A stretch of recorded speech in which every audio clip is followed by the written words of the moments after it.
আবারও নিরামিষের নিয়ম পড়ে গেছে বন্ধুরা। তো আজকে রান্না করছি পনির।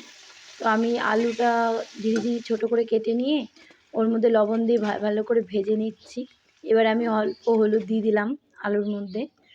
এদিকে আমি পনিরটা কেটে নিয়েছি, ওর মধ্যে অল্প করে নুন মাখিয়ে নিলাম।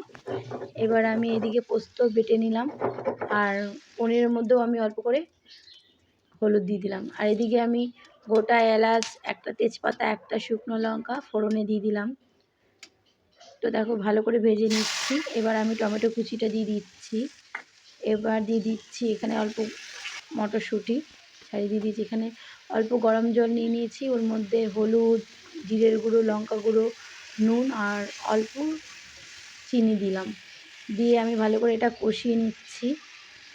এবার আমি কষানো হয়ে গেছে, এর মধ্যে আমি আলুটাও ঢেলে দিয়ে আবার ভালো করে কষিয়ে নিচ্ছি। এবার আমি গরম জল যে ফুটিয়ে রেখেছিলাম ওটা দিয়ে দিয়েছি, দিয়ে আমি ফুটতে দিয়েছি। এবার আমি পনিরটা দিয়ে দিলাম এর মধ্যে।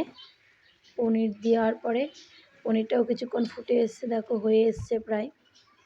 এবার আমি পোস্তর মধ্যে অল্প জল দিয়ে পোস্তটা পনিরের সঙ্গে দিয়ে দেবো কড়াইয়ে।